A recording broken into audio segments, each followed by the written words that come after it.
Welcome to Telugu popular TV. నేను మీ ఇందు. ఈరోజు మీ అందరి ముందుకి నేను ఒక బుల్లితెర హీరోని తీసుకొచ్చాను. అగ్నిపూలు, ముద్దమందారం, గోరంత దీపం, మరి ఈ సీరియల్స్లో నటించి ఇప్పుడు మన ముందుకు వచ్చేసారు. మరి ఆయనతో మాట్లాడేద్దామా? అది ఇంటర్వెల్ బ్యాంక్లో పెద్ద డైలాగ్ అనమాట. అది ఆకలిస్తే పులిహార తిందో.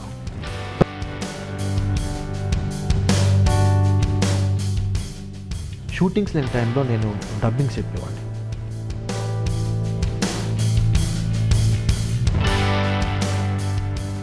నాకు జరిగిన ఎక్స్పీరియన్సే చెప్తున్నాను. రేపు షూటింగ్ ఉంది నీకు అని చెప్పి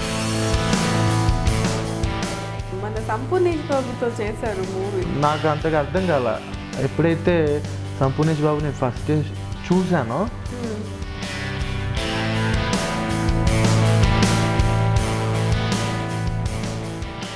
డబ్బులు కూడా కట్టండి, మీరు ఏం చేసుకుంటారో చేసుకోండి.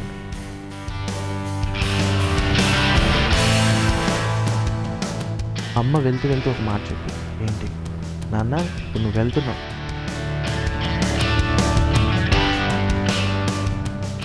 ఆ ప్రొడ్యూసర్ ఏమో మేనేజర్కి ఇచ్చానంటాడు డబ్బులు. మీరు ఎవరికైనా ప్రపోజ్ చేయాలి అనిపించి ఆగిపోయింది? యాక్చువల్లీ ఇంటర్మీడియట్లో అనిపించింది.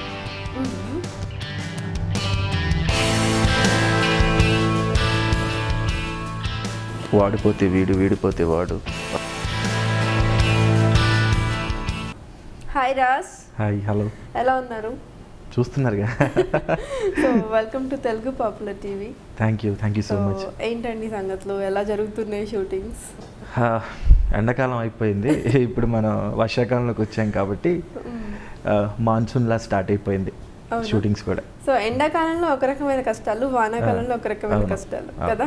ఏ సీజన్లైనా మనం ఎంజాయ్ చేయాలి కదా. సో అప్పుడు ఇది కావాలనుకుంటాం, ఇది ఇప్పుడు అది కావాలనుకుంటాం.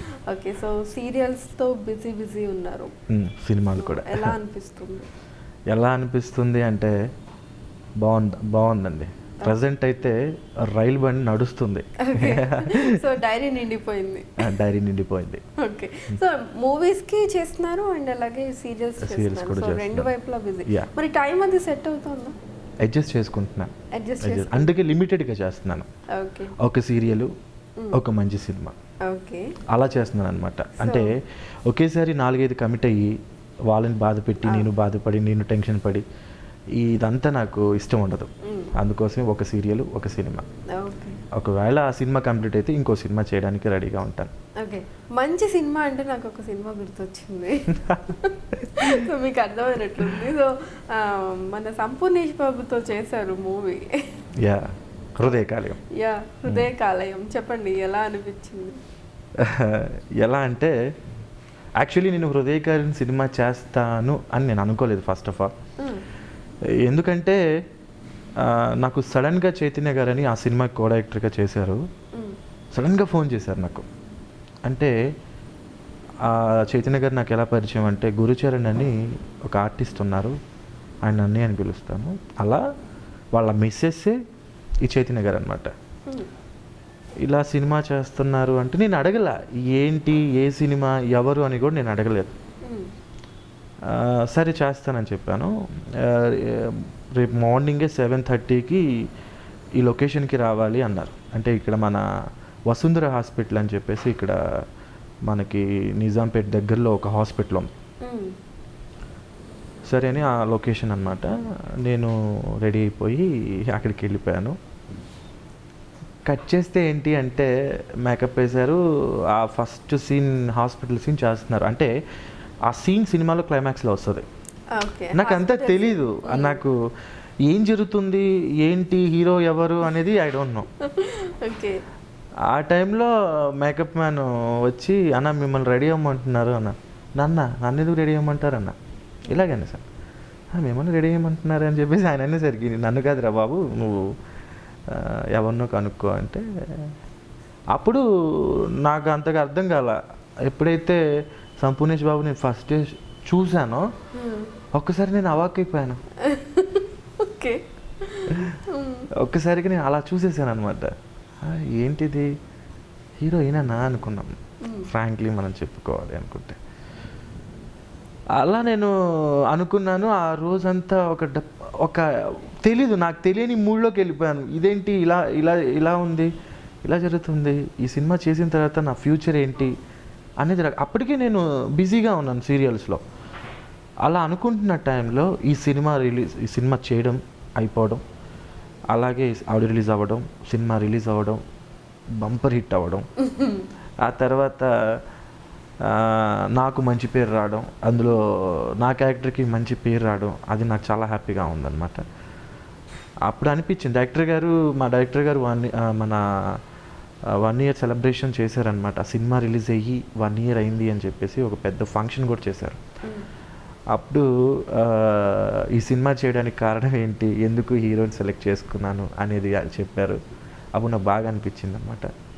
అంటే టాలెంట్ అనేది, ఆర్టిస్ట్ అనేవాడు అందంగా ఉండాల్సిన అవసరం లేదు, అతనిలో టాలెంట్ ఉంటే చాలు అని గుర్తించారు మా సాయి రాజేష్ గారు. సంపూర్ణేష్ బాబు కూడా బాగా అంటే నేను అంత హార్డ్ వర్క్ చేసే వ్యక్తిని నేను చూడలేదు. బాగా హార్డ్ వర్క్ చేస్తారు.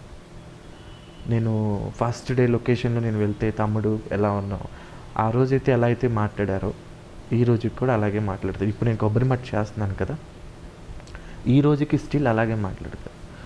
అండ్ నాకు అనిపించింది, అంటే ఒక ఆర్టిస్ట్కి ఉండాల్సిన లక్షణాలు ఏవైతే ఉన్నాయో తనలో నేను చూశాను. ఒక అందం తీసి పక్కన పడేయండి, తను మంచి మనిషి. మనం చాలా చూసాం, అంటే వైజాగ్లో కొన్ని జరిగినప్పుడు ఆర్థిక సహాయం చేయడం. అండ్ అందరు అనుకుంటూ ఉంటారు తను ఎక్కడి నుంచో వచ్చారు, యుఎస్ నుంచో యూకే నుంచో. కాదండి, ఇక్కడే మన సిద్దిపేటలో పుట్టి పెరిగి హైదరాబాద్లో క్యారెక్టర్స్ కోసం, బతుకుతెరువు కోసం ఇక్కడికి వచ్చిన వ్యక్తి సంపూర్ణేష్ బాబు. అలా నేను తర్వాత ఈయన ఫ్యాన్ ఫాలోయింగ్, ఆయన చేసే విధానం అంటే రొటీన్గా కాకుండా కొంచెం కొత్తగా ఉంటుంది. అందుకే జనాలు కూడా బాగా యాక్సెప్ట్ చేశారు.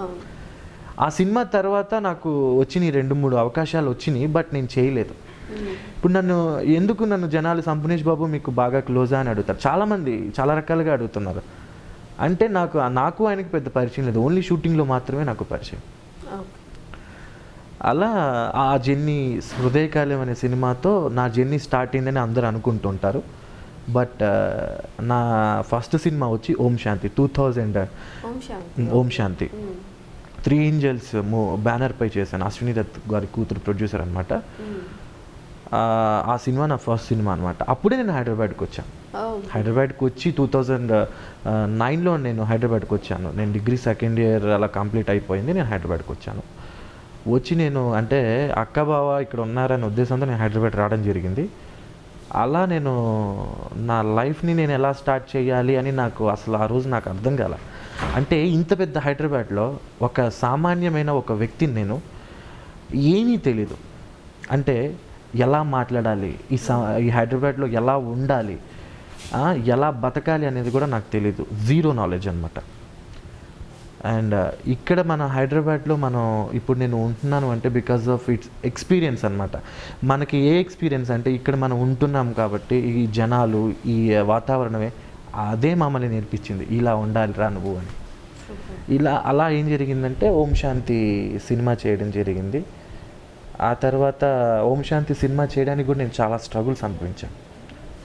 ఎలా అంటే మనకి తెలీదు. సినిమా చేయాలి అంటే ఫస్ట్ ఆఫ్ ఆల్ మనకి గాడ్ ఫాదర్స్ కావాలి, మనకి ఎవరు లేరు. ఎందుకంటే నేను సింగిల్గా వచ్చాను. నాది ఒక మధ్యతరగతి ఫ్యామిలీస్ అంటే తెలుసు కదండి ఎలా ఉంటాయో. అమ్మ, నాన్న, అక్క, చెల్లి అలా ఉంటాయి. అంటే మంత్లీ ఇంత సంపాదించుకోవడం, లేదు అంటే మా నాన్నగారు రోజు కూలికి వెళ్ళడం, అలా చేయడం జరుగుతుంది. అలా చేస్తున్న సమయంలో ఇంట్లో వాళ్ళని నేను హైదరాబాద్ వెళ్తానంటే పంపించరు. ఎందుకురా మనకి అన్నారు, ఇలా కూడా అన్నారు. అసలు మనకు అవసరమా ఇవన్నీ, మనకు అలాంటివన్నీ అవసరం లేదు అంటే. తర్వాత మా అమ్మకు కూడా చాలాసార్లు చెప్పాను, ఇలా అమ్మ అంటే మా ఫ్రెండ్స్ కూడా మా అమ్మ దగ్గరికి వెళ్ళి, ఆంటీ ఇలా వెళ్తానంటున్నాడు, ఏంటో అర్థం కావట్లేదు అసలే ఏమో అని చెప్పేసి వాళ్ళు ఇంకా 4 చెప్పేసరికి మా అమ్మగారు భయపడిపోయి వద్దంటే వద్దు, అవసరం లేదంటే. తర్వాత మా అమ్మకి ఏమనిపించిందో ఏమో నాకు తెలీదు. సరేరా వెళ్ళని చెప్పేసి ఎంకరేజ్ చేసింది. అప్పుడు అక్కకి పెళ్ళైపోయి కొత్త హైదరాబాద్లో ఉంటుంది. అక్క ఒకవేళ హైదరాబాద్లో లేకపోతే ఈరోజు నేను యాక్టర్ని అయ్యేవాడిని కాదేమో. ఎందుకంటే ఒక వ్యక్తి హైదరాబాద్ యాక్టర్ అవ్వాలని వస్తే ముఖ్యంగా తనకు కావాల్సింది షెల్టర్ ఉండాలి. అది లేకపోతే ఎక్కడ ఉంటాడు? ప్లాట్ఫామ్ మీద ఉండి చేయలేడు. ఆ తర్వాత ఏదైనా చేసుకొని చేయాలి అన్నా ఎక్కడో ఒక చోట ఉండాలి. నా చేతిలో రూపాయి లేదు. నాకు బాగా హైదరాబాద్కి వచ్చిన తర్వాత బాగా ఫుల్ సపోర్ట్ చేసింది మా అక్క, మా బావ, మా ఫ్యామిలీ ఫుల్ సపోర్ట్ ఇచ్చారండి. అలాగే ఎందుకు మీకు అంత ఇంట్రెస్ట్ వచ్చింది యాక్టింగ్ చేయాలి వెళ్ళాలి అని? యాక్టింగ్ అంటే అండి, చిన్నప్పుడు మా అమ్మగారు నాలో ఈ టాలెంట్ ఉంది అన్న విషయాన్ని ఫస్ట్ ఆఫ్ ఆల్ గ్రహించింది మా మమ్మీ అండి. చిన్నప్పుడు, నేను చాలా చిన్నప్పుడు, మేబీ ఏజ్ వచ్చి 6, 5, 6, 7, 8 ఆ ఇయర్స్ అప్పుడు నాకు బాగా గుర్తుంది. ఊహొచ్చే టైం అనమాట. మా మావయ్యలు ఇంటికి వస్తే మా అమ్మగారు ఏం చేసేవాళ్ళంటే, మా మావయ్యలు చాక్లెట్లు కొనిస్తారని, బిస్కెట్లు కొనిస్తారని, ఇంకేదైనా తెచ్చిస్తారని చెప్పేసి టీవీలో ఏదైనా వస్తే అది చేసి చూపించు అని. అంటే ఏ బిడ్డకైనా ఒక తల్లి అలా చూసుకోవాలనిపిస్తుంది. ఒక డ్యాన్స్ చేస్తుంటేనో అలా మురిసిపోతూ ఉంటారు కదా. అలాగే మా అమ్మ కూడా అలా అనుకొని నేను చేయను మామూలుగా అయితే నేను చేయను, మామయ్యని చూసి సిగ్గుపడుతూ ఉంటాను. ఇలా చిన్నప్పుడు ఏంటంటే కొంచెం తిండి పిచ్చి ఎక్కువ. చాక్లెట్లు అన్నా బిస్కెట్లు అన్నా అలా ఆశ పెట్టించి మా అమ్మ ఇలా డ్యాన్స్ చేయించేది, డైలాగ్స్ చెప్పించేది. ఫస్ట్ ఆఫ్ ఆల్ నాలో ఉన్న టాలెంట్ని గుర్తించింది మా మమ్మీ. నాకు ఇదంతా నేను ఒక్కొక్కసారి అనుకుంటుంటే, ఓహో ఇప్పుడు నేను యాక్ట్ చేస్తున్నానంటే ఆ రోజు మా అమ్మ అలా చేయబట్టే కదా ఈరోజు నేను ఇలా యాక్ట్ చేస్తున్నాను. అంటే నాలో టాలెంట్ ఉంది అని ఫస్ట్ ఆఫ్ ఆల్ మా అమ్మగారే బయటకు తీశారు. అలా నేను స్కూల్ డేస్ అంతా చాలా గడిచిపోయినాయి. కాలేజ్ డేస్కి వచ్చేసరికి ఇంటర్మీడియట్లో కాలేజ్లో చిన్న చిన్న కాంపిటీషన్స్ అవి ఉండేవి. అప్పుడు నేను పార్టిసిపేట్ చేసేవాడిని. అంటే సింగింగ్ అయినా, తర్వాత డాన్స్ అయినా, తర్వాత ఏకపాత్రలు వేసేవాడిని. అలా నేను ఏకపాత్రలు ఇంటర్మీడియట్లో వేశాను. ఆ తర్వాత డిగ్రీలో వచ్చేసరికి 3 years ఏ కాంపిటీషన్ అయినా, నేను కల్చరల్ ప్రోగ్రామ్స్ ఏదైనా సరే నేనే ముందుండేవాడిని. అలా చేస్తూ ఉండగా మా డిగ్రీలో నేను బీకామ్ చేశాను అనమాట. డిగ్రీ బీకామ్ కంప్యూటర్స్ చేశాను. మా అకౌంట్స్ మేడం నన్ను, అరే నువ్వు యాక్ట్ చేస్తే బాగుంటుంది, యాక్ట్ చేయి, నీకు ఆ స్కిల్స్ ఉన్నాయి అని చెప్పేసి మా అమ్మ తర్వాత సెకండ్ నన్ను గుర్తించింది మా అకౌంట్స్ మేడం. ఆ తర్వాత నాకు అనిపించింది, అప్పుడు degree first year second year అయిపోయిన తర్వాత అక్కకి పెళ్ళి అయిపోయింది.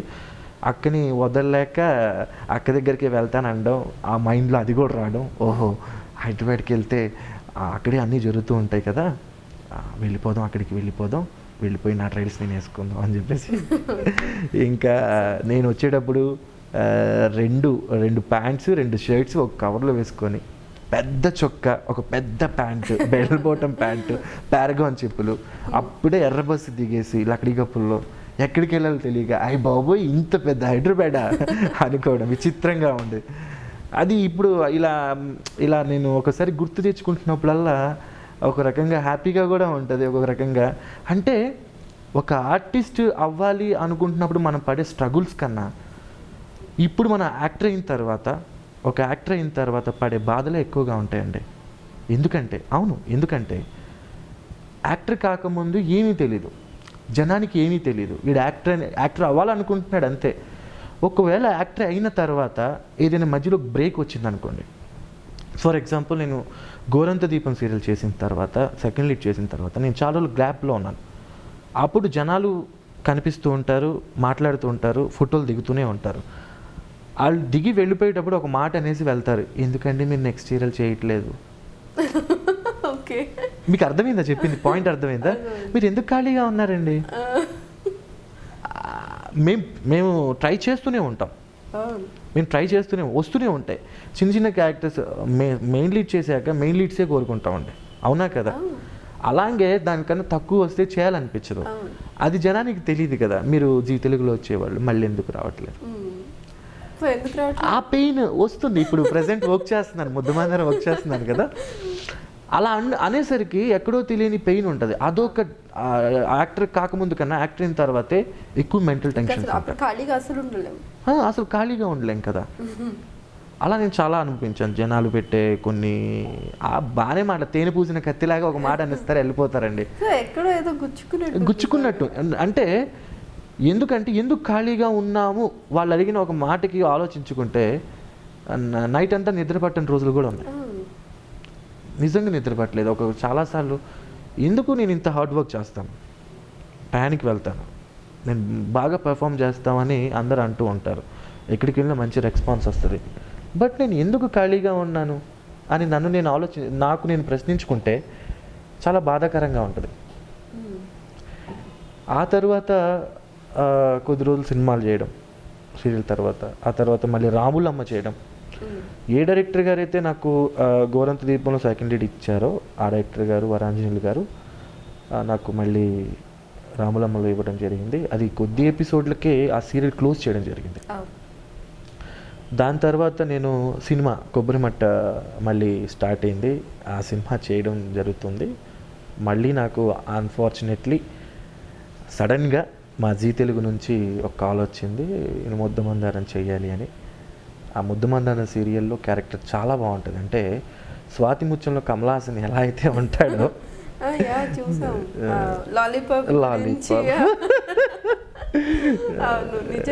అది చాలా ఎంజాయ్ చేస్తున్నానండి. అంటే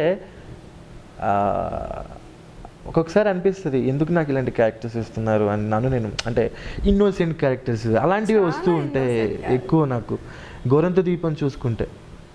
అండ్ ఇందాక మాట్లాడుతూ సింగింగ్ అన్నారు కదా, సో ఇప్పుడు మా కోసం ఒక చిన్న లిరిక్ పాడతాను, డెఫినెట్గా పాడతాను. అంటే అప్పుడప్పుడు బాత్రూంలో పాడుతూ ఉంటాను. సో ఇప్పుడు మా కోసం ఎస్, ఎక్స్పెషల్లీ మీకోసమే పాడతాను. ఓకే. యా. మువ్వల నవ్వకల ముద్దమందారమా, ముగ్గులో దించకిల ముద్ద సింగారమా, నేలకే నాట్యం నేర్పావే లయగారమా, గాలికే సంకెళ్ళేసావే. Super super super. సో అడగగానే చక్కగా చాలా బాగా పాడారు, నిజంగా చాలా బాగుంది వాయిస్ కూడా. సో ఇప్పుడు నేను ఒప్పుకుంటాను. ఓకే. సో అండ్ మరి ఇన్ని ఏళ్ళ జర్నీలో ఎవరైనా ప్రపోజ్ చేశారా? అంటే ఇండస్ట్రీలోనా బయటనా? అంటే ఈ రెండు చోట్ల ప్రపోజ్ చేశారనమాట. రెండు చోట్ల అంటే చాలామంది ప్రపోజ్ చేశారండి. ఓకే. చాలామంది ప్రపోజ్ చేశారు, బట్ నేను ఎవరికి పడలేదు. కానీ ఒక అమ్మాయి మాత్రం బాగా ఎంతలా అంటే రోజు మెసేజ్ చేసేది. నాకు తెలీదు hi Krishna I love you అంటే గోరం దీపం చేసేటప్పుడు నా క్యారెక్టర్ పేరు కృష్ణ కాబట్టి కిట్టయ్య. అందులో చాలా అమాయకంగా ఉంటాను. అందులో కూడా అమ్మ కోసం ఏదైనా చేసే క్యారెక్టర్ చెంటబ్బాయి. ఆ క్యారెక్టర్ చూసి అమ్మాయి బాగా ఫీల్ అయిపోయి కృష్ణ ఐ లవ్ యూ రోజు అదే మెసేజ్. నేను చూశాను వాట్స్ యువర్ ప్రాబ్లం అని మెసేజ్ పెట్టాను. లేదు ఒక్కసారి మీతో కలవాలండి, ఒకే ఒక మాట మాట్లాడతాను అంతే అండి. అలా నేను అన్ఫార్చునేట్లీ అమ్మాయి టార్చర్ని భరించలేక నేను కలిసిన వెంటనే లవ్ యూ చెప్పేసింది. అరే రోజు మెసేజ్లో చెప్తూనే ఉండి ఆ అమ్మాయి అంత పిచ్చిదైపోయి ఎగురుతుంది, అక్కడ గంతులేసేస్తుంది నెక్లెస్ రోడ్లో. లవ్ యూ చెప్పింది. లవ్ యూ నా ఒక్కసారి చూస్తే చెప్పేస్తావు, నేను ఎలాంటి తెలియకుండా అనేసాను. ఇలాగే అనేసాను. తెలిసేది ఏముంది, సీరియల్లో చూస్తున్నాను కదా, అది యాక్టింగ్ కదా, నేనే అనేసాను. అది పెర్ఫార్మెన్స్, నేను మంచోడిని కాదు, నేను చాలా చెడ్డోడిని, నా అంత చెడ్డోడు ఉండడు అంటే అది నీ మాటలో తెలుస్తుందని అమ్మాయి కూడా చెప్పేసింది. అలా నేను అమ్మాయి ఆ రోజు కలిసి వెళ్ళిపోయాను. లవ్ యూని పెట్టడం ఐ హేట్ యూ నేను పెట్టడం, ఆ లవ్ యూని పెట్టడం ఐ హేట్ యూ, ఆ లవ్ యూని పెట్టడం ఐ హేట్ యూ, అలా హేట్ యూ అని లవ్ యూ అని చెప్పేశాను. అలా తర్వాత కొద్ది రోజులకి అమ్మాయికి పెళ్ళి అవ్వడం జరిగింది. అయ్యో అదెలా అంటే ఇంకా ఎలా ఉంటాయండి, ఇప్పుడు పెళ్లి చేసుకోవాలి అంటే మా ఇద్దరి సమ్మతమే కాదు, ఇంట్లో వాళ్ళ సమ్మతం కూడా ఉండాలి కదా. సో అటు సైడ్ నుంచి బట్ తను చాలా మంచిది. ఎప్పుడు మనం ఏంటి అంటే ఫ్యామిలీస్కి ఇంపార్టెన్స్ ఇచ్చుకునేవాళ్ళం అంట. అలా జరిగిందనమాట. అమ్మాయికి పెళ్ళి అయిపోయింది. పెళ్ళికి వెళ్ళాను, దగ్గరుండి అక్షంతలు వేయలేదులే. కానీ అప్పుడు నేను శైలజ సినిమాలో ఒక సాంగ్ ఉంటుంది, సాడ్ సాంగ్.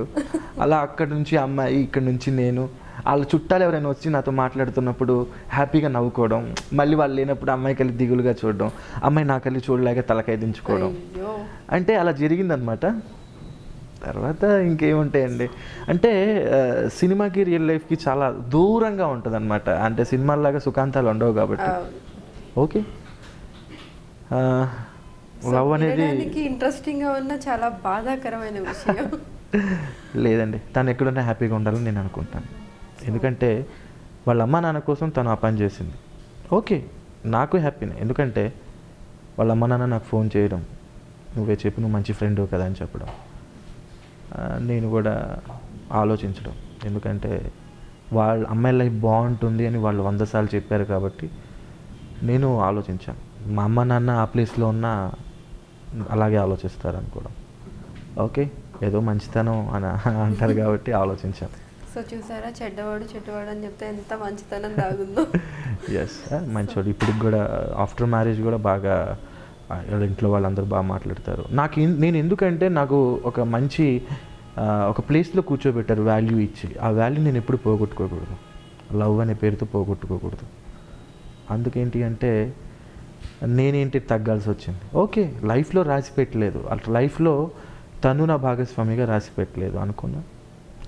సో మీలాగా అందరూ ఆలోచిస్తే ఎంత బాగుంటుందో. అవును, ఈ యాసిడ్ డాగ్లు, ఈ చంపుకోవడాలు చూసి. ఎస్, ఎందుకంటే అంటే మనం ఒకళ్ళకి ఆదర్శంగా ఉండాలి, కానీ మనల్ని ఈ కొన్ని చూసి మనం ఇన్స్పైర్ అవ్వకూడదు.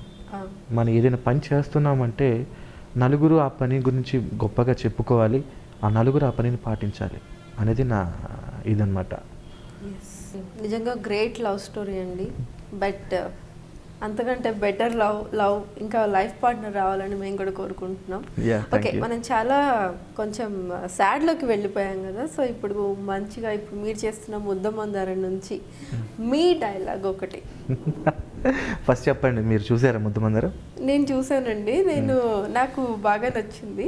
సో లాలీపాప్ పట్టుకొని లాలీపాప్ అయిపోతుంది, సో ఈ జేబులో లేదు ఈ జేబులో లేదు అని ఎంత వెతుకుంటూ ఉంటారు కదా, చాలా బాగుంది. ఈ డైలాగ్ చెప్పబోయే ముందు మీకు ఒక విషయం చెప్పాలనుకుంటున్నాను. ఈ సీరియల్ కమిట్ అవ్వకముందు క్యారెక్టర్ ఏంటి అని అడిగాను. అడిగితే ఇలా చాలా చైల్డిష్ మెంటాలిటీ, చాలా ఎలా ఉంటుంది అంటే చాలా స్వాతి ముత్యంలో కమల్ హాసన్ లాంటి క్యారెక్టర్ అని చెప్పారు. అసలు నాకు అర్థం కాలేదు, నేను ఎప్పుడూ ఇలా చేయలేదు. అంటే నేను నెక్స్ట్ డే షూటింగ్కి వెళ్ళాలి, ఆ నైట్ అంతా నాకు నిద్రలేదు. ఏ సినిమాలు ఉన్నాయి అలాంటి సినిమాలని యూట్యూబ్లో చూసి హోంవర్క్ చేశాను అనమాట. హోంవర్క్ చేసి మార్నింగ్ షూటింగ్కి వెళ్తే అక్కడ నేను చేసిన తర్వాత ఓకే, అంటే ప్రీవియస్గా జీ తెలుగులో చేశాను, బట్ ఏంటి అంటే అలాంటి క్యారెక్టర్ చేయాలి కదా ఈ అబ్బాయి, అంటే ఈ అబ్బాయి మీదే నడుస్తుంది ప్రజెంట్, మరి ఎలా ఉంటుంది అనేది వాళ్ళు కూడా కొంచెం అడిగారు, చాలామంది అడిగారు అబ్బాయి ఇలా చేస్తాడు ఎలా చేస్తాడు. డైరెక్టర్ గారు అనుకున్న దానికన్నా బాగా చేశాడు అని చెప్పారంట. దానికి first of all Zee Telugu వాళ్ళకి థ్యాంక్స్ చెప్పుకోవాలి, డైరెక్టర్ గారికి థ్యాంక్స్ చెప్పుకోవాలి, అండ్ ఆ సీరియల్ ఈపీ గారికి థ్యాంక్స్ చెప్పుకోవాలి, అందరికీ థ్యాంక్స్ చెప్పుకోవాలన్నమాట. సో ఓవరాల్గా జీ తెలుగు మొత్తానికి పెద్ద థ్యాంక్స్. ఒక ఇన్సిడెంట్ కూడా జరిగింది. మొన్న మధ్యన టెంపుల్కి వెళ్తే ఒక 4 పిల్లలు వచ్చారు టెంపుల్లోకి. వచ్చి నన్ను చూసి హే హే హే పిచ్చోడు అన్నారు. చూశాను ఒక 10-15 నిమిషాలు ఆడుకుంటున్నారు నాతో. నేను జస్ట్ సైలెంట్గా ఉన్నాను, నవ్వుతున్నాను. ఓకే, అరే ఇట్ట కాదులే అని చెప్పేసి వెళ్ళిపోండి అనేసాను.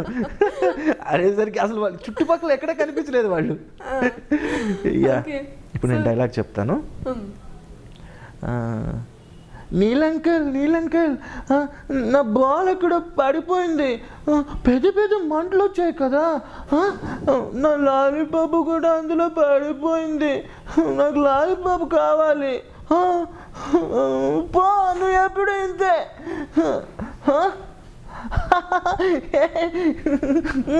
ఇవ్వు 10 కావాలి, రేపు ఇన్ని, ఎల్లుండి కూడా అన్ని, ఓకే ఉంటాను. ఇలా ఉంటుంది అనమాట క్యారెక్టరైజేషన్. నిజంగా అసలు ఈ బాడీకి ఈ పర్సనాలిటీకి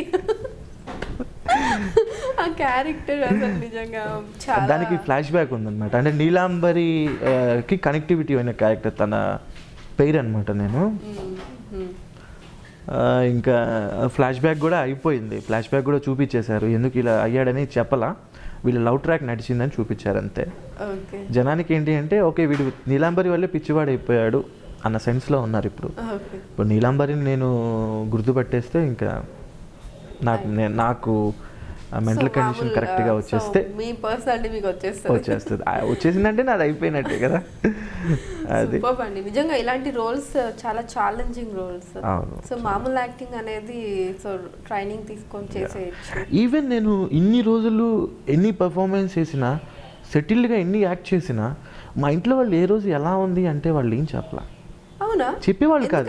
ఎందుకు చెప్పలేదు? ఈ క్యారెక్టర్ నేను అడగలేదు ఎలా ఉంది ఏంటి అని చెప్పలేదు. కనీసం రేపు షూటింగ్కి వెళ్తున్నా అన్న విషయం మాత్రం చెప్పాను. టెలికాస్ట్ అయితే అని చెప్పాను అంతే. మా పిన్ని బాగా సపోర్ట్ చేస్తారని, మా పిన్ని, మా బాబాయ్, మా చెల్లెళ్ళు వాళ్ళందరూ ఫోన్ చేసి ఎరగదీస్తున్నావు, బాగుంది క్యారెక్టర్, చాలా బాగుంది అని చెప్పారు.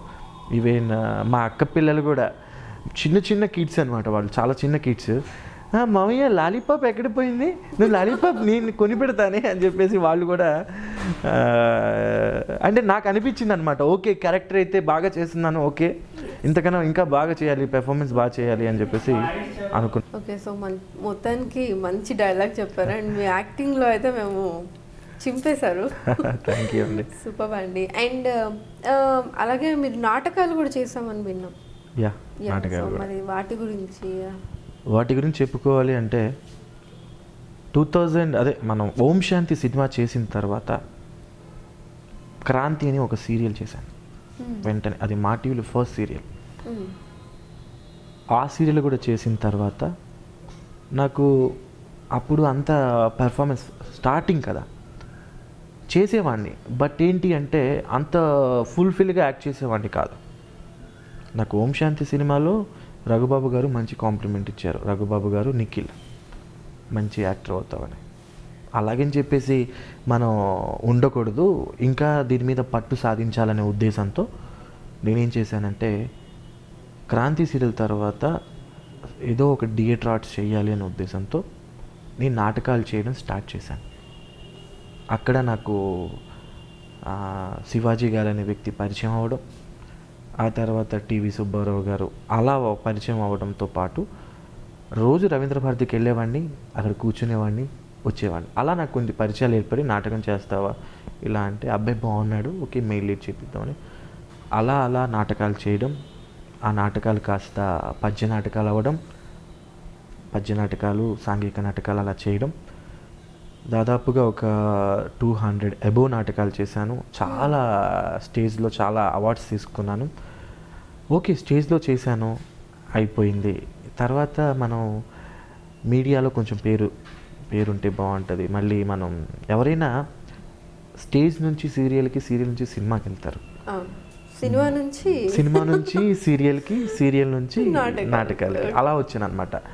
బట్ నాకు అలా వచ్చింది కాబట్టి అలా వచ్చాను. బట్ ఏంటి అంటే ఓకే ఇది కూడా మన మంచికే, మనం డైలాగ్ ఎలా చెప్పాలి, డైలాగ్ ఎలా గుర్తుపెట్టుకోవాలి. ఎందుకంటే మనకి మెయిన్ కావాల్సింది ఏంటంటే మాడ్యులేషన్స్ అనమాట. ఒక యాక్టర్కి పెర్ఫామ్ అంటే ఎవరైనా చేస్తారండి, ఏ క్యారెక్టర్ అయినా చేయాలి అంటే డైరెక్టర్ గారు చెప్తారు, కొంచెం కష్టమైనా చేయించుకుంటారు. బట్ ఏంటి అంటే 100% న్యాయం చేయాలి అంటే ఆ నటన మీద పట్టుండాలి అంటే ఎన్నో రకాలైన క్యారెక్టర్స్ని మనం ఇన్వాల్వ్ చేసుకోవాలి. అందుకు నేను నాటకాలు చేయడం జరిగిందనమాట. ఈవెన్ పద్య నాటకాల్లో కూడా నేను చాలా చేశాను. ఈవెన్ ఇది తర్వాత ప్రదర్శనలన్నీ చాలా ఊళ్ళలో వెళ్ళేవాళ్ళు. ఇక్కడ నుంచి వైజాగ్ అని, విజయవాడ అని, తిరుపతి అని, అలా కొన్ని పరిషత్తులు ఉంటాయి. ఆ పరిషత్తులో కూడా మేము ప్రజెంట్ చేసేవాళ్ళం. అక్కడ మాకు నాటకానికి ఉత్తమ ప్రదర్శన అని, ఉత్తమ నటుడు అని, ఉత్తమ నటి అని అలా అవార్డ్స్ ఉంటాయి కదా, అందులో నేను అవార్డ్స్ తీసుకోవడం. అలా నా నాటకాలు చేసిన తర్వాత అమ్మయ్య ఇంకా నాటకాలు చాలరా బాబు అని అనుకుని యాక్టింగ్ బోల్డ్ అంత వచ్చేసింది. బోల్డ్ అంతా వచ్చింది కాదు, ఈ యాక్టింగ్ అనేది ఒక పెద్ద సముద్రం అండి. కరెక్ట్. ఆ సముద్రంలో మనం ఎంత బకెట్ వేసి ఎంత తోడేసినా ఇంకా వస్తూనే ఉంటుంది, ఏదో ఒకటి ఎందుకంటే ఫర్ ఎగ్జాంపుల్ ఒక యాక్టర్ యాక్ట్ చేస్తున్నారు, ఆయన దగ్గర ఏదో తెలియని ఒక మెలకు ఉంటుంది, ఒక మంచి ఎక్స్ప్రెషన్ కానీ ఒక మంచి మోడ్యులేషన్ కానీ ఉంటుంది, అది చూసి నేర్చుకోవాలి. ఇప్పుడు నా దగ్గర ఏదో ఒకటి ఉంటుంది, పక్కన వాళ్ళకి నచ్చిద్ది, అది చూసి వేరే వాళ్ళు నేర్చుకుంటారనమాట. అలా నేనేంటంటే ఎవరిని నేను తక్కువ అంచనా వేయను. వాళ్ళు ఎంత పెద్ద ఆర్టిస్ట్ అయినా, ఎంత తక్కువ ఆర్టిస్ట్ అయినా, వాళ్ళ దగ్గర ఏదో ఒక ఈజినెస్ ఉంటుంది, ఏదో ఒక పెర్ఫామ్ అనేది అందరూ బాగా చేస్తారు, అందరూ వాళ్ళ 100% ఇవ్వడానికి ట్రై చేస్తారు. కాకపోతే వాళ్ళ దగ్గర నుంచి మనం ఏం నేర్చుకున్నాం అనేదే కావాలి. నేనైతే మా చెడుని వదిలేసేయండి, వాళ్ళ దగ్గర మంచి ఏదో ఉంటే అదే నేను తీసుకుంటాను ఎక్కువ. అది అయిపోయిన తర్వాత ఇంకా సీరియల్ హంటింగ్ అదనమాట. సూపర్. అండ్ అలాగే ఇండస్ట్రీలో చాలా ఏళ్ళ నుంచి ఉన్నారు. సో స్టార్టింగ్లో ఎవరు కూడా తెలీదు. సో కష్టపడుతూ వచ్చారు, కష్టపడి పైకి వచ్చారు, ఇప్పుడు ఇలా ఉన్నారు. సో చేదు అనుభవాలు ఏమైనా ఉన్నాయండి. ఎలా అంటే ఎవ్వరూ తెలీదు, జీరో నాలెడ్జ్. అప్పుడు నా డిగ్రీయే కంప్లీట్ అయిపోయింది హైదరాబాద్కి వచ్చిన తర్వాత. అప్పుడు నేను ఏం చేశానంటే, ఫస్ట్ నేను పేపర్లో యాడ్ ఇస్తారు కదండి, ఆ యాడ్లో చూసి ఇక్కడ ఇన్స్టిట్యూట్ ఉంది, ఇక్కడ నేర్పిస్తారు, అవకాశాలు ఇస్తారు, నేను అక్కడికి వెళ్తే మా బావని చావు కొట్టేశానండి, తీసుకెళ్తావా లేదా అని. ఆయన వర్క్ ఆపుకొనల్లా ఊరంతా తిప్పించి ఒక ఆఫీస్ దగ్గర, ఒక ఇన్స్టిట్యూట్ దగ్గర తీసుకుని వెళ్తే 10,000 20,000 అడుగుతున్నారు. బట్ మా సిచ్యువేషన్స్ అలా లేవు. అప్పుడు 10,000 కట్టాలి, జాయిన్ అవ్వాలి. 10,000 అంటే ఇప్పుడు బావని నేను అడగలేను. ఆ తర్వాత ఏంటి అంటే వద్దు, ఇక్కడ వద్దని ఇంకోటి, అంటే కృష్ణానగర్ నుంచి దిల్సుఖ్ నగర్ దాకా మళ్ళీ ఇంకోటి పేపర్లో చూసి అక్కడికి వెళ్దాం బావ అంటే, ఆయన మరీ ఓపిక, ఎంతో ఓర్పుగా మళ్ళీ నన్ను అక్కడికి తీసుకుని వెళ్తే, వాళ్ళ 500 రూపీస్ కట్టమంటే 500 రూపీస్ మా బావగారు కట్టేశారు. స్టార్ ఏదో ఇన్స్టిట్యూట్ అనమాట, అది ఉందో లేదో కూడా తెలీదు. కానీ కొన్ని ఇన్స్టిట్యూట్స్ అయితే ఉన్నాయండి, అవి లిటరలీ కొత్తగా వచ్చే వాళ్ళని చాలా మోసం చేస్తారు. నేను మోసపోయాను. ఎలా అంటే అవకాశం ఇప్పిస్తామంటారు, అవకాశం ఇప్పిస్తామని చెప్తారు, అవకాశం ఏమి జూనియర్ ఆర్టిస్ట్గా పంపిస్తారు. అంటే ఒక అబ్బాయి అయినా అమ్మాయి అయినా హైదరాబాద్కి వస్తున్నారు అంటే వాళ్ళు రేపు షూటింగ్ అని చెప్తే వాళ్ళు ఎన్నో కలలు కంటారు, అవునా కాదండి? నాకు జరిగిన ఎక్స్పీరియన్సే చెప్తున్నాను. రేపు షూటింగ్ ఉంది నీకు అని చెప్పారు. నేనేమనుకుంటాను, ఓ హీరో ఫ్రెండా, ఓకే అయితే డైలాగ్స్ ఉంటాయి, ఇలా ఉంటుంది కదా, అలా ఉంటుంది కదా అని నేను ఎన్నో ఎక్స్పెక్టేషన్స్ పెట్టుకుంటాను. అక్కడికి వెళ్ళేసరికి ఏం జరిగిందంటే నన్ను క్రౌడ్లో పెట్టి నడవమన్నారు. నాకు అర్థం కాలేదు. ఆయన ఏం చెప్పాడంటే జాయిన్ అయిన రోజు 1 వీక్ తర్వాత డైలీ షూటింగ్స్ ఉంటాయి, డైలీ డబ్బులు వస్తాయి, ఆ డబ్బులతో ఇన్స్టిట్యూట్ కట్టుకోవచ్చు. నాకు తెలియదు కదా, అదంతా నాకు అంతగా తెలీదు. అలా నేనే కాదు, నా లాంటి మట్టి బుర్రలు చాలామంది ఉన్నారు ఇక్కడ అని చెప్పేసి వాడికి ఒక దండం పెట్టి ఫస్ట్ ఒక్కసారి వెళ్ళానండి. అలా నడుచుకుంటూ వెళ్ళాను, బాగా బాధపడ్డాను. నేను ఇది కాదు కదా చేయడానికి వచ్చింది, ఆ ప్లేస్లో నేను ఉండాలి. ఇప్పుడు ఎవరైతే డైలాగ్స్ చెప్తున్నాడో ఆ ప్లేస్లో నేను ఉండాలని కదా వచ్చింది. ఈయనేంటి అంత ఏదో కొత్తగా వచ్చాము ఏమీ తెలియదు అని చెప్పేసి జూనియర్ ఆర్టిస్ట్గా పంపించాడు. ఎందుకు నేను చేయాలి? నేను దానికోసం రాలేదు అని అక్కడికి వెళ్ళి ఇన్స్టిట్యూట్కి వెళ్ళి నేను రానండి, నేను చేయను, డబ్బులు కట్టి వెళ్ళాల్సిందే. డబ్బులు కూడా కట్టను, మీరు ఏం చేసుకుంటారో చేసుకోండి, నేను డబ్బులు రూపాయి. ఇంకా నాకు కోపం వచ్చేసింది, నేను రూపాయి కూడా ఇవ్వను, వెళ్ళిపోతున్నాను. చూడండి మీ ఇన్స్టిట్యూట్ కూడా ఎక్కువ రోజులు ఉండదు అన్నాను. ఇంకా 1 year 2 yearsకి అది తీసేశారు కూడా. తీసేసి అక్కడ ఏదో పెట్టేది, ఇప్పుడు మన స్పైసీ రెస్టారెంట్ బిర్యానీ పాయింట్ ఏదో పెట్టారు కృష్ణానగర్లో. అలా అండి. అది అయిపోయిన తర్వాత నాకు ఇంకా తెలియదు, అక్కడ ఎవరైతే పిల్లలు పరిచయం అయ్యారో వాళ్ళందరూ కలవడం, ఆల్బమ్ పట్టుకోవడం, అప్పుడు అన్నీ ఇప్పుడంటే వాట్సాప్లో షేర్ చేస్తాం ఫొటోస్, అప్పుడంటే ఆల్బమ్ పట్టుకొని అక్కడ ఆపోజిట్లో స్టార్ కలర్ ల్యాబ్ అని ఒక స్టూడియో ఉంది, ఫొటోస్ దిగి అక్కడ ₹5 పెట్టి ₹4 పెట్టి ప్రింట్ వేయించుకొని ఆల్బంలో పట్టుకొని సంఖలో పెట్టుకొని ఆ బెల్ బోటం ప్యాంట్ వేసుకొని పెద్ద చొక్కా వేసుకొని తలకాయ నున్నగా దూకొని ఎండలో అలా నడుచుకుంటే ఎన్ని చిప్పులు అరిగిపోయాయండి, ఎన్ని ఫోటోలు ఇచ్చానో ఎన్ని చిప్పులు అరిగిపోయాయో. ఒక ఆఫీస్కి వెళ్తే మీరు నమ్ముతారో నమ్మతో నీ ముఖం ఎప్పుడన్నా అద్దంలో చూసుకున్నావా, అసలు నువ్వు ఆర్టిస్ట్వేనా అని నన్ను అనేసారు. నేను చాలా ఫీల్ అయ్యాను ఆ రోజు. ఈ విషయాలన్నీ ఇంకో విషయం ఏంటంటే ఇక్కడ జరుగుతున్న ఏ విషయాన్ని నేను మా ఇంట్లో ఏ రోజు చెప్పను. ఎందుకంటే ఇప్పుడు నేను ఇక్కడ బాధపడుతున్న విషయం వాళ్ళకి తెలిస్తే వాళ్ళు బాధపడతారు. వాళ్ళని ఎందుకు బాధ పెట్టాలి? ఈవెన్ నేను ఫుడ్ తినే రోజులు కూడా ఉన్నాయి.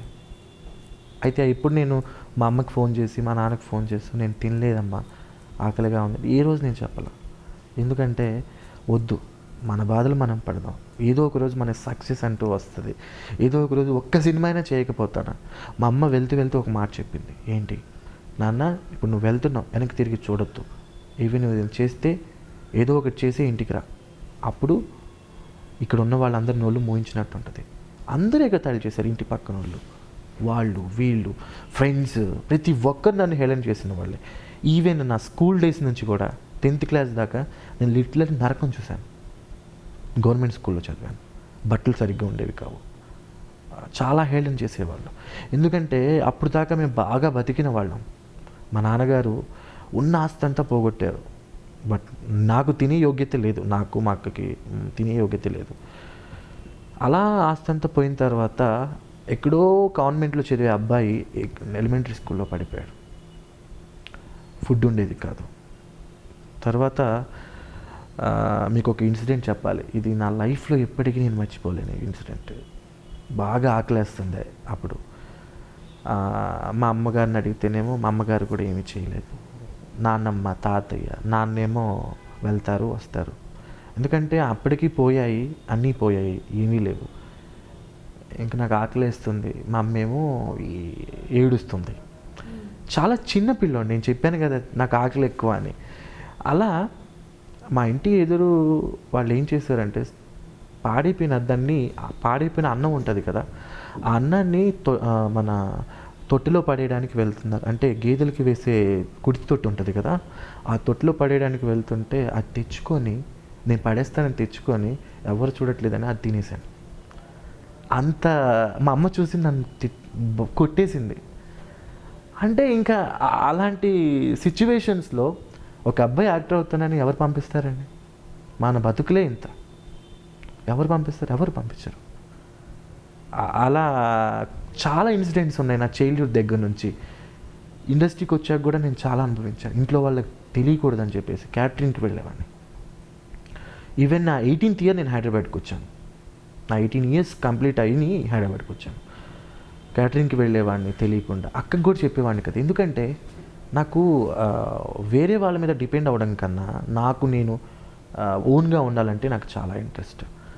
అలా ఏం జరిగిందంటే నేను క్యాటరింగ్కి వెళ్ళేవాడిని. ఆ డబ్బులు కొంచెం దాచిపెట్టి ఈవెన్ నేను ఇంటికి పంపించేవాడిని.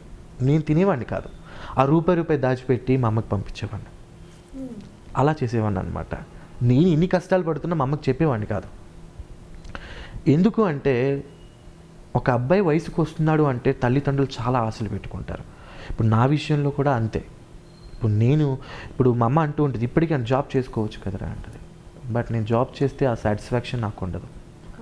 నేను MBA ఫినాన్స్ చేశాను, బట్ ఆ జాబ్ చేయాలి అన్న ఇది నాకు మైండ్లో, ఆ ఇంట్లో వాళ్ళు చెప్పినా నేను జాబ్ చేసినా నాకు మనసుకి తృప్తికరంగా ఉండదు. అందుకే కష్టమో నష్టమో ఇదే ఫీల్డ్లో ఉండాలి అన్న ఉద్దేశంతో ఉంటున్నాను.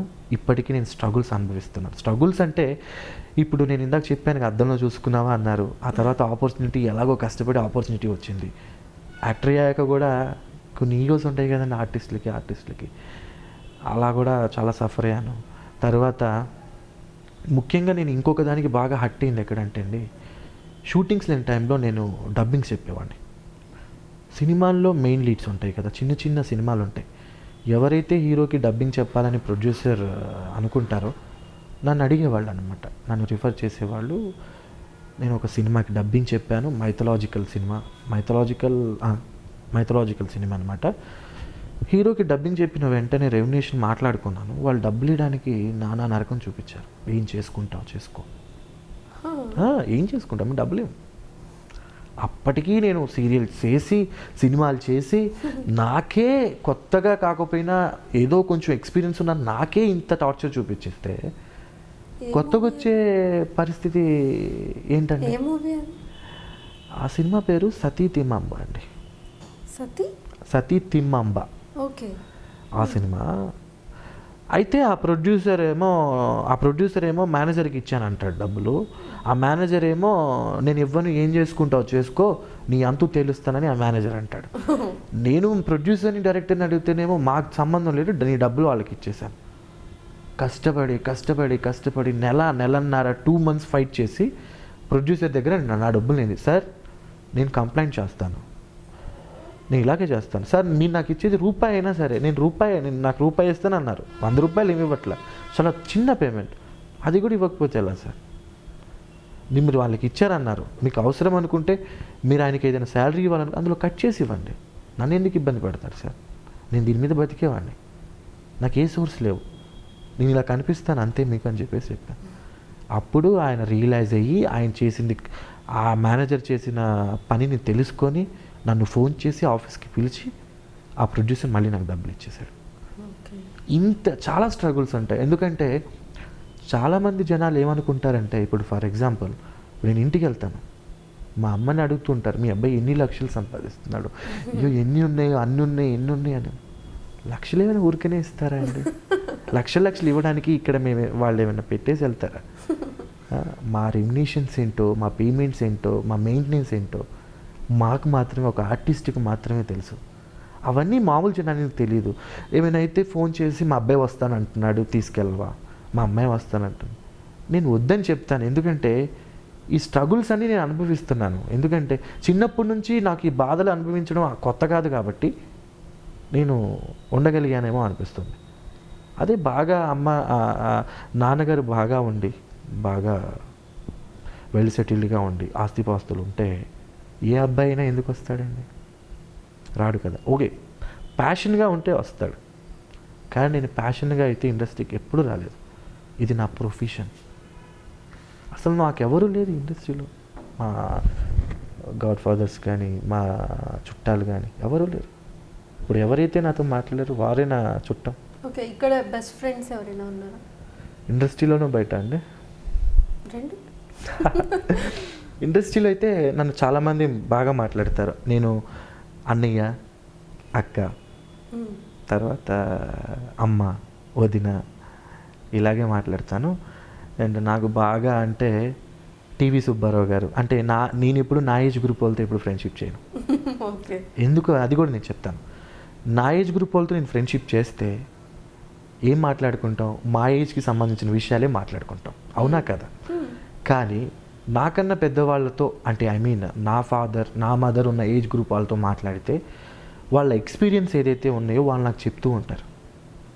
ఆ ఎక్స్పీరియన్స్ ఏంటి అంటే నేను ఎలా రేపు ఎల్లుండి అండ్ ఫ్యూచర్లో నేను ఎలా మూవ్ అవ్వాలి అనేది నేను ప్లాన్ చేసుకోవచ్చని నాకు ఎక్కువ వాళ్ళతోనే నేను స్నేహం. అమ్మ, నాన్న, బాబాయ్, అలా పిన్ని, అక్క, ఇలాగే రిలేషన్స్ మెయింటైన్ చేస్తాను ఇండస్ట్రీలో. సూపర్ అండి. సో బయట క్లాస్మేట్స్ కాకుండా నాకు ఒక మంచి ఫ్రెండ్ ఉన్నాడు, గాడ్ గిఫ్టెడ్ ఫ్రెండ్ ఉన్నాడు. నాకు కోపం వచ్చినా, నాకు బాధ వచ్చినా, నాకు ఏడుపు ఏది వచ్చినా, సంతోషం వచ్చినా ప్రతి విషయాన్ని, ప్రతి సెకండ్, ప్రతి మినిట్ తనతో నేను షేర్ చేసుకుంటాను. Is very good friend. ఎప్పటికీ నేను మర్చిపోలేను తన ఫ్రెండ్షిప్ అయినా. నాకు ఈవెన్ అప్పుడప్పుడు నాకు సజెషన్స్ ఇవ్వాలన్నా నేను తన్నే అడుగుతాను. ఎందుకంటే మన హైదరాబాద్ వచ్చాం కాబట్టి ఒక మంచి ఫ్రెండ్ ప్రతి ఒక్కరికి కావాలండి. చెడ్డ మంది చాలామంది ఫ్రెండ్స్ ఉంటారు, అది మంచోళ్ళు కావచ్చు, చెడ్డోళ్ళు కావచ్చు. కాకపోతే సెలెక్టివ్గా మనం ఒకరిని పెట్టుకుంటే వాళ్ళు మనసుకు దగ్గరగా అయిన వాళ్ళంటే ఇంకా బాగుంటుంది. ఎందుకంటే మంచి చెడులు చెప్పుకోవచ్చు. ఎలా అంటే ఇప్పుడు నేను బాధగా ఉన్నాను, దాన్ని చెప్పకపోయినా పర్లేదు, వాళ్ళు అర్థం చేసుకుంటారు. అలా కొన్ని షూటింగ్స్ లేకపోయినా నేను డిప్రెషన్లో ఉన్నా, ఈవెన్ ఎందుకురా నా గురించి తను మోటివేట్ చేయడం, వద్దు అవసరం లేదు నీకు మంచి క్యారెక్టర్స్ వస్తాయి, ఇది కాకపోతే ఇంకోటి. నేను చాలా సీరియల్స్ మధ్యలో చాలా సీరియల్స్ మిస్ అయిపోయాను. అంటే నేను వేరే ప్రాబ్లమ్స్ వల్ల కానీ వాళ్ళు క్యారెక్టర్ ఎందుకు మొన్న రీసెంట్లీ ఒక సీరియల్ కూడా రేపు షూటింగ్కి వెళ్ళాలి అని కూడా క్యాన్సిల్ అయిన రోజులు ఉన్నాయి.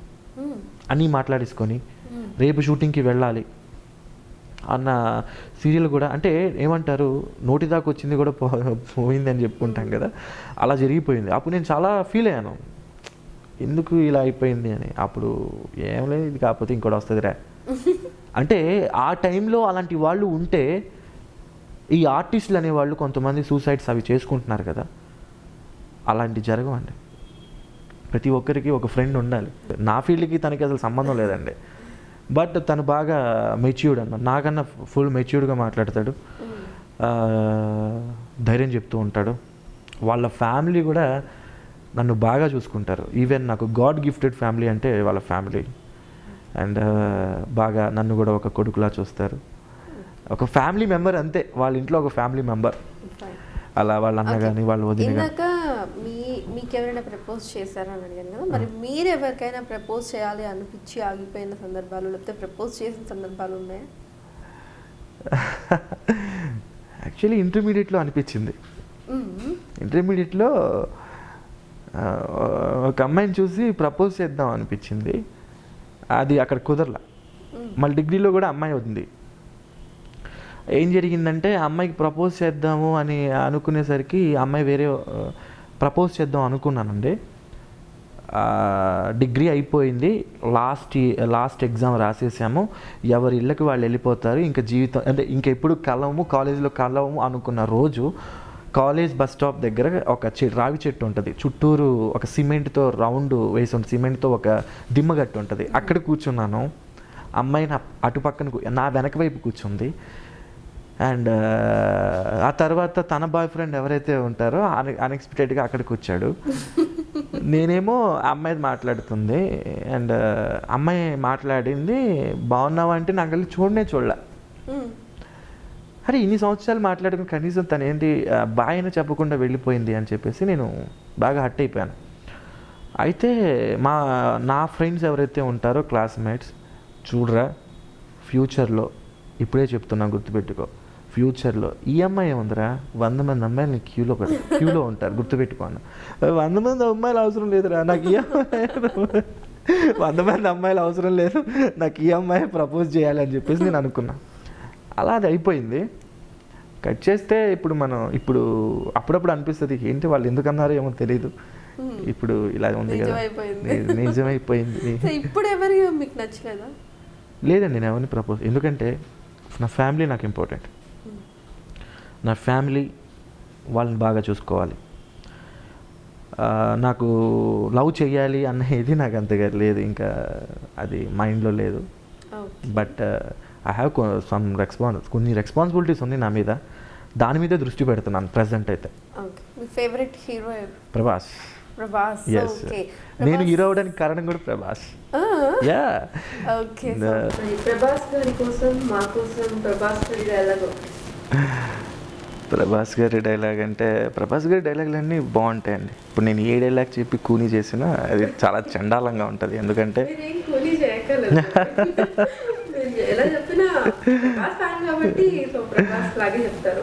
ప్రభాస్ లాగే ఏం రా చెప్తామండి. ప్రభాస్ అనేది ప్రభాస్ ఎక్కడ మేము ఎక్కడ బాగుంది.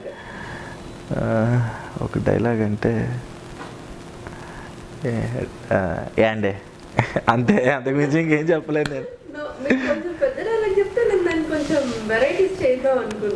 అవునా? ఒక డైలాగ్ అంటే మంచి డైలాగ్ చాలా ఉన్నాయండి ప్రభాస్ ఈ డైలాగ్. వాడిపోతే వీడు, వీడిపోతే వాడు ఎమ్మ మొగుడని ఎవరైనా అధికారం కోసం వస్తే ఒక్క అడుగు. అది ఛత్రపతిలో డైలాగ్ కదా. ఛత్రపతిలో ప్రతి ఒక్క డైలాగ్ హైలైట్. సో ఇప్పుడు దీన్ని హాస్యంగా చెప్పండి మీ స్టైల్లో. రెడీ? ఓకే. వాడిపోతే వీడు, వీడిపోతే వాడని ఎవరైనా అధికారం కోసం వచ్చారనుకో, ఇదిగో లాలీపాప్తో కొట్టేస్తాను అంతే.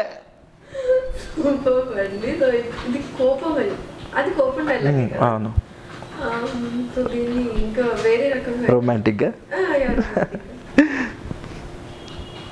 వాడిపోతే వీడు వీడిపోతే పాడు అని ఎవరైనా అధికారం కోసం వస్తే చంపి పడేస్తా. సూపర్ అండి, థ్యాంక్ యూ.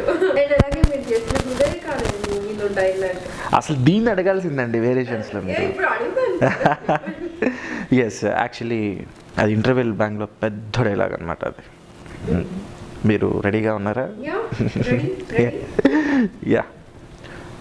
ఆకలిస్తే పులిహార తిందో, ప్రేమతో పిలువు కరుణిస్తాడు, అర్థించు ఆలోచిస్తాడు, బ్రతిమాలు నీ దగ్గరకు వస్తాడు, భవిష్యత్తులో కొన్ని కోట్ల మంది ప్రజలు ఆయన పేరును మంత్రంలా పఠిస్తారు, ఆయన మాటలను శాసనాలుగా పాటిస్తారు, ఆయనే నా ఊపిరికి గుండెకాయ, నా మాటకి నా ఒంట్లోని ప్రతి కాయకి అని కొట్టేస్తాడండి బాబు అక్కడ. ఇది చెప్పేటప్పుడు చాలా, ఇది డైరెక్టర్ గారు ఒకే ఒక షాట్లో చేయాలి, గుర్తుపెట్టుకో వర్షం పడుతుంది లేకపోతే నీ ఇష్టం అన్నారు. నేను సింగిల్ షాట్లో అయిపోయింది ఒక్క సీన్. అది చాలా పెద్ద డైలాగ్ అది. ఇప్పుడు నాకు ఎందుకు పవర్ఫుల్ డైలాగ్, ఇప్పుడు నాకు ఎందుకు వచ్చిందంటే జనాలందరూ కాయ డైలాగ్ ఉంటుంది కదా, ఆ కాయ డైలాగ్ చాలా బాగా చెప్పావమ్మా అంటారు. అందుకే ఆ కాయ గురించి లాస్ట్లో వచ్చేసరికి నాకు నవ్వు వచ్చేసింది అనమాట. నా ఒంట్లోని ప్రతి కాయకి అంటాను, అక్కడ కొట్టేస్తాడు. సో ఇండస్ట్రీలో అనుభవాన్ని ఎదుర్కొన్నారు. సో ఇప్పుడంతా కూల్, ఇప్పుడంతా నార్మల్గా వెళ్తుందా? ఇప్పుడు నార్మల్గా వెళ్తుంది. బట్ ఎంత పెద్ద ఆర్టిస్ట్ అయినా సరే కష్టాలు సుఖాలు అనేవి ఈక్వల్గా ఉంటేనే సక్రమంగా వెళ్తూ ఉంటాయి. అదే దానికోసం ఏంటంటే కష్టాలు వచ్చాయని చెప్పేసి నిరుత్సాహపడకూడదు, అలాగే హ్యాపీగా ఉన్నామని చెప్పేసి వెరవెగ్గకూడదు అనేది నా పాలసీ. అన్నిటినీ ధైర్యంగా ఎదుర్కోవాలి. రాజ్ గారు కొత్త కొటేషన్ చెప్పారు. అండ్ అలాగే ఇంకా నెక్స్ట్ ఏం చేయబోతున్నారు? నెక్స్ట్ ప్రాజెక్ట్స్ ఏమైనా? నెక్స్ట్ ప్రాజెక్ట్స్ రెడీగా ఉంటాయి, కాకపోతే అభిమానం అనే ఒక సీరియల్ పైలట్స్ అవి చేసాము, అవి టెలికాస్ట్ సిద్ధంగా ఉంది. తర్వాత ఇంకొక 2 సినిమాలు నడుస్తున్నాయి, అది కొబ్బరి మట్ట కాకుండా. అండ్ ప్రజెంట్ అయితే మొత్తం అందరూ రన్నింగ్. కొబ్బరి మట్ట కోసం ఆడియన్స్ అందరూ కూడా ఈసారి ఏ రేంజ్లో ఉంటుందో ఎదురు చూస్తున్నారు కదా, సో మా కోసం కొంచెం రివీల్ చేయొచ్చు. స్టోరీ అనేది నేను రివీల్ చేస్తే అసలు చాలా చండాలంగా ఉంటుంది, ఎందుకంటే అందులో కర్త కర్మ క్రియ అంతా మా సంపుయే కాబట్టి సంపుతో చెప్పిస్తేనే బాగుంటుందండి. అంటే ఆ ఫన్ జనరేట్ అవుతుంది. ఇప్పుడు నేను చెప్పినంత మాత్రం ఫన్ జనరేట్ అవ్వదు ఇక్కడ. అందుకోసం ఏంటంటే ఆ ఛాన్స్ మన సంపుకి ఇచ్చేద్దాం. ఈగర్గా అంటే ఈ 2 monthsలో రిలీజ్ అవుతుంది ఆ సినిమా. ఇప్పుడు పోస్ట్ ప్రొడక్షన్ రన్నింగ్ నడుస్తుంది, డబ్బింగ్ అదంతా అయిపోయింది, ఇంకా వాళ్ళు వేరే పనిలో ఉన్నారనమాట. సో ఇంకా అంటే షూటింగ్స్, సీరియల్స్, యాక్టింగ్ ఇవే కాకుండా ఇంకేమైనా ఎక్స్ట్రా క్వాలిటీస్ ఉన్నాయా రాజ్ గారిలో? ఉన్నాయి, చిన్న చిన్న సోషల్ సర్వీసెస్. ఒకటి చిన్నతనంలో ఇప్పుడు 2 చెప్తారు సార్. చిన్నతనంలో ఏంటి అంటే ఇంటి పక్కన ముసలి వాళ్ళు ఉంటారు కదా, వాళ్ళకి చిన్న చిన్న మెడిసిన్స్ కావాలంటే నన్నే పిలుస్తారు. నన్నే పిలిచి తెమ్మంటారు, అవి తీసుకొచ్చి ఇచ్చేవాడిని. అలాగే పక్క బజార్లో ఉన్న ముసలి వాళ్ళకి అందరికీ, ఎవరైతే ఉంటారో ముసలి వాళ్ళు కదలేని వాళ్ళు, వాళ్ళకి మాత్రమే చిన్నప్పుడు హెల్ప్ చేసేవాడిని. ఇప్పుడు ఇక్కడ వచ్చేసరికి ఏం చేశానంటే మొన్న రీసెంట్లీ జాన్వర్లో ఒక 100 మంది వృద్ధులకి దుప్పట్లు అండ్ ఫ్రూట్స్ అండ్ అన్నదానం. తర్వాత చిన్నపిల్లలు ఎవరైతే, నేను చిన్నప్పుడు కష్టాలు పడ్డాను కదండి, ఆ కష్టాలు ఏంటో నాకు తెలుసు. అందుకే ఏ ఎలిమెంటరీ స్కూల్ చూసినా, ఏ గవర్నమెంట్ స్కూల్ చూసినా, నేను అందులో ఒక అబ్బాయిలా నేను అక్కడికి వెళ్ళినప్పుడల్లా ఆ మధ్యలో కూర్చున్న ఫీల్ కనిపిస్తుంది. ఎవరైతే కొంచెం బట్టలకి వాళ్ళకి కొంచెం ఇబ్బంది పడుతున్నారో, బాగా చదివే వాళ్ళు ఉన్నారు, వాళ్ళకి బట్టలు ఇవ్వడం కానీ అలాంటివి చేశాను. మొన్న బట్టలు ఇచ్చాను చాలామందికి, పిల్లలకి. అలాంటివి ఇంకా మా స్వీపర్స్ ఉంటారు, వస్తూ ఉంటారు, బాబు ఏంటి ఈరోజు స్పెషల్ అంటే, ఆకలి వేస్తుంది అంటే వాళ్ళని అలాగే కూర్చోబెట్టి వండేసి అప్పుడప్పుడు వండేసి ఇచ్చేస్తూ ఉంటాను, తినండి అమ్మా అని. అంటే నేను ఈ దెబ్బకి కుకింగ్ కూడా వచ్చేసింది నాకు. ఓకే. సో ఒంటరిగా ఉండి అన్ని నేర్చేసుకున్నారు. నేర్చేసుకున్నాను. ఎందుకంటే అండి హైదరాబాద్లో మనకంటూ ఎవరూ లేరు. మనకి మనమే రాజులం, మనకి మనమే ఉండాలి. అందుకోసం ఏంటంటే అన్నీ నేర్చుకోవాలి. ఎందుకంటే ఇక్కడ అమ్మ ఉండదు, నాన్న రాడు, ఎవరూ ఉండరు. మనం ఒక పెద్ద సంగ్రామంలో బతుకుతున్నాం హైదరాబాద్లో. అక్కడ మనమే అన్నీ మనమే చూసుకోవాలి, మన పనులు మనం చూసుకోవాలి. అలా వంట కూడా వచ్చేసింది దెబ్బకి. సో ఓవరాల్గా ఇండస్ట్రీ గురించి ఒపీనియన్ ఏంటి? ఇండస్ట్రీ గురించి నా ఒపీనియన్ ఏంటంటే మంచిగా అనుకుంటే మంచిది, చాలా మంచిది ఇండస్ట్రీ. చెడుగా ఆలోచించే వాళ్ళకి చెడుగానే కనిపిస్తుంది. అండ్ ఇందులో ఏ ఫీల్డ్లో అయినా సరే మంచి చెడులు కామన్. కాకపోతే ఈ గ్లామర్ ఫీల్డ్లో మనం ఉంటున్నాం కాబట్టి తొందరగా ఎక్స్పోజ్ అవుతాం. చేసిన ప్రతి చిన్న తప్పుని కూడా బయట ప్రజలు భూతద్దంలో పెట్టి చూస్తారు. కంపేర్ టు వేరే ఫీల్డ్స్ చూసుకుంటే తప్పులు చేయడానికి భయపడేది ఆర్టిస్టులేనండి. ఎందుకంటే ఎక్కడ బయట ఎక్స్పోజ్ అవుతామని, త్వరగా ఎక్స్పోజ్ అవుతామని. కాకపోతే ఈ జనాలు ఉన్నారు చూసారా, ఉన్నవి లేనివి చెప్పి చాలా హర్ట్ చేస్తూ ఉంటారు. అందుకే అంటున్నాను, మంచి ఏదైతే ఉందో మంచిని ఇచ్చేయండి. చెడు ఏదైతే ఉందో మీరు 10 మందికి చెప్పాలనుకోకుండా మనసులో పెట్టుకోండి చాలు. మంచి అయితే 10 మంది, చెడు అయితే 100 మంది చెప్పడం దేనికి? ఆ చెడు తనకి తెలిసిద్ది, ఏదో ఒక రియలైజ్ అవుతాడు.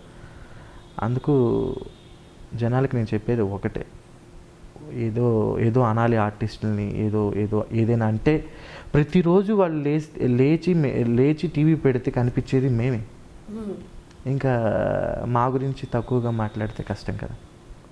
మేము కష్టపడతాం, వాళ్ళ కోసమే మేము యాక్ట్ చేస్తున్నాం. వాళ్ళు చూడకపోతే మేము యాక్ట్ చేస్తామండి, అంతే కదా. అంతే. దయచేసి ఇండస్ట్రీని తక్కువ అంచనా వేయకండి. ఇండస్ట్రీలో ఉన్న వాళ్ళందరూ, ప్రతి ఒక్కరూ మీకోసమే, మీ సంతోషం కోసం అండ్ మిమ్మల్ని ఆనందపరచడం కోసమే ఈ ప్రోగ్రామ్స్ అయినా సీరియల్స్ అయినా అన్నీ చేస్తున్నాం. దయచేసి తప్పుగా మా మీద అపనిందలు వేయకండి, అంతే. ఓకే. సో మనం ఎండింగ్ని ఇలా కాకుండా కొంచెం జోష్గా ఎండ్ చేద్దాం. యా, డెఫినెట్గా. ఓకేనా? సో ఇప్పుడు టాస్క్ మీకే. సో మీరు ఏదైనా ఒక మూవీ నేమ్ మీ మనసులో అనుకోని అది యాక్టింగ్ చేయండి, నేను చెప్తాను. ఓకే అండి. సరే, ఓకే. రెడీ. నేను, నువ్వు, నేను, నువ్వు, నేను. ఆహా, ఇంత ఈజీ టాస్కా? మరి ఈజీ టాస్కే ఇవ్వాలి కదండి. సో నేను ఈరోజు ప్రిపేర్ చేయలేదు యాక్చువల్లీ, లేకపోతే మీకు టఫ్గా ఇచ్చేదాన్ని. సో ఇంత నన్ను అడిగారు కాబట్టి, మీరు యాంకర్ కాబట్టి మిమ్మల్ని ఎక్కువ కష్టపడకూడదు. నేను ఇది ఓన్లీ మీకోసం మాత్రమే. అవునా, నా కోసమా? ఓహో, నా కోసం అనుకుంటే నేను మీకోసం నేను చిన్నది ఇచ్చేసాను. అయ్యో. ఓకే. నేను, నువ్వు, నువ్వు లేవు, నువ్వు ఉన్నావు, నువ్వు లేవు, నేను లేనా? ఈ సినిమా ఉందా? కాదండి. నువ్వు చెప్పండి. కాదునా? ఎస్, తరుణ్ సినిమా. నువ్వు లేక నేను లేనా? అంతే కదా. ఓకే, సూపర్ అండి, థ్యాంక్ యూ. ఇంకా ఇంతకు మించి మిమ్మల్ని ఎక్కువ కష్టపెట్టాము, ఎందుకంటే మళ్ళీ మీ ఫ్యాన్స్ మమ్మల్ని తిట్టేసుకుంటారు. Okay, super. సో మీ జర్నీ ఇంకా ఇంకా ఇంకా మోర్ కలర్ఫుల్ అవ్వాలని, సో హ్యాపీగా ఉండాలని, అండ్ మీతో పాటు ఇంకా 10 మందిని హ్యాపీగా ఉంచాలని, అండ్ తెలుగు పాపులర్ టీవీకి వచ్చి మాతో ఎన్ని విషయాలు షేర్ చేసుకున్నందుకు thank you very much. Thank you అండి, థ్యాంక్ యూ సో మచ్. ఇంత మంచి అవకాశం ఇచ్చిన ఫస్ట్ ఆఫ్ ఆల్ నా డైరెక్టర్స్కి, అలాగే నా ప్రొడ్యూసర్స్కి, అలాగే జీ తెలుగు వాళ్ళకి అందరికీ పేరున కృతజ్ఞతలు తెలియజేసుకుంటున్నాను. ముఖ్యంగా నేను థ్యాంక్స్ చెప్పుకోవాల్సింది ఈరోజు ఇక్కడ నేను ఉన్నందుకు తెలుగు పాపులర్ టీవీకి. Thank you so much. Hi, this is Jai Dhanush, TV artist as well as movie యాక్టర్ని కూడా. తెలుగు పాపులర్ టీవీని లైక్ చేయండి, షేర్ చేయండి, మర్చిపోకుండా సబ్స్క్రైబ్ కూడా చేయండి.